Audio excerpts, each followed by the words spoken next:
Welcome to the weekly update for September 21st, 2021. I'm the Reverend Aaron Stockwell, and we're going to hear this week from Rebecca Crawford, our Director of Religious Exploration. I asked Rebecca, to talk about just kind of the start of the religious exploration year, and also share with us what she has heard from other DREs about, or religious educators about what's going on in faith formation across our denomination.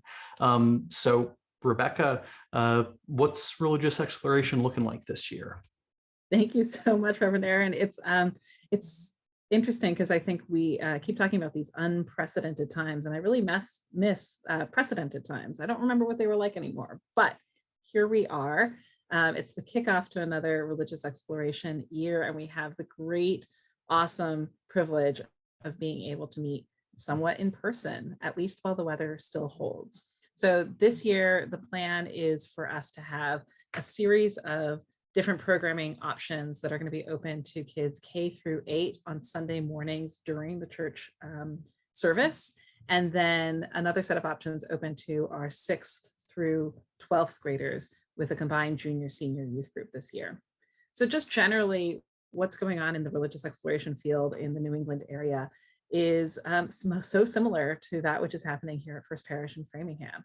DREs across the region are reporting that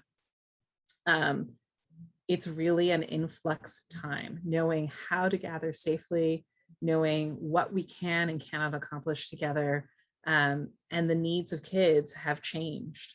So unlike maybe in previous years where we've been really curriculum heavy, we're focusing, as are my fellow DREs, on community and really building the beloved community of our children and our young people, because that is so much of what's been missing over the last year and a half.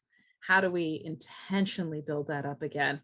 And as much as the curriculums are truly remarkable pieces of work, that doesn't quite accomplish the needs of right now. So how are we going to do that here at First Parish? Well, a series of different options will be available. We're going to have multi-generational worship services at least once a month. We may sneak in another, depending on what the theme is and how it makes sense or doesn't. We'll be having once a month religious educational programming, outdoors and masked. The first of those is this Sunday. We're going to be celebrating the Jewish festival of Sukkot together and building a sukkah together. So that's going to be a really exciting thing to do. I hope that everyone will check it out after service. And then other times during the cycle of the month, we'll be doing service opportunities, either service to First Parish, maybe weeding, maybe helping to rake leaves in the fall, or service to others, hooking up with some of our social justice organizations within the First Parish community and helping by building care packages or food drives, diaper drives, that sort of thing. And then another opportunity is just going to be connection and community games together, building up that teamwork, understanding who each of us is and how we relate to one another. So that's religious education for K through 8 students, and then 6th through 12th grade students, that junior and senior youth group age range. We're really excited to be kicking off a partnership with the Wayland Church, who also have a youth group that is about the same size as ours, and being able to double up both on the resources of volunteers, as well as an opportunity for our youth to experience other people who practice their faith tradition in the greater community. Seems like such a great thing for us to be able to offer this year.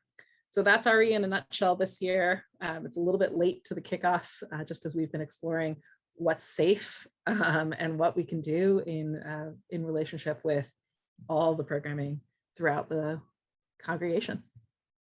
Great. Yeah, one of the other things that I know we were talking about, I think last week, and I mentioned in the sermon as well, was kind of how the pandemic has kind of accelerated things that were already happening. You're right. And you're kind of seeing that, you're hearing about that, that back in 2010, people were predicting that we would be focusing more on community rather than curriculum, focusing on parents and families as the primary place where religious education happened and faith formation happened. And it sounds like you're seeing that as well. Totally. Yeah. Yeah, we're seeing it, and I think that there are so many more resources available to families than there were certainly when I was growing up. But even just 10 years ago, right? The amount of resources that exist for faith formation are tenfold. And so no longer is RE in a 30-minute or 40-minute class on Sunday morning the only avenue to receive that education. And I think so much of what we've done in curriculum building has been helping our students understand and explore the faith traditions of others. That something we may have neglected a little bit is our own faith tradition. And that is steeped in those 7 principles. So tapping back into that and living those through our RE programming is kind of where RE is heading across the board. Great. Yeah, and like any change, there comes grief and angst and all of that. And that's totally normal, friends. It doesn't mean that what we were doing before is broken. It just means the context has changed. So, if you're wondering, that's, something to be aware of. Yeah. And also those binders of curriculum still live and exist and breathe all the time. I tap back into them for individual lessons. There's so much good content in there that it will sustain us for years to come. Totally. Yeah. Great. Anything else you want to share with the folks watching the weekly update? I don't think so, other than come on down, come see us. We're excited to be open again. Great. Good. So just other things that are going on. I think I'm going to post this relatively soon. So I am starting up reading things, both poetry and scripture, as a spiritual practice, starting again this Wednesday at 9 a.m. There'll also be some Tuesday sessions of that as well. This Sunday's service is titled, I'm totally blanking on it. We just talked about it. Rebecca, what's the name of it? The Guest Who Was Yourself. That's exactly right. So we'll be talking about self-hospitality, vulnerability, and how some of this relates to the Jewish festival of Sukkot. And then the following Sunday, no matter what, the following Sunday we'll be doing a blessing of the animals. I know some of you have been asking for that. We'll be doing that when we are worshiping outside. That is the perfect time to do that. If it happens to rain, we have some ideas of how to do that still on Zoom. That's all I got, Rebecca. I think that's all that you have. So hope to see you when we see you next, and bye for now. Take care.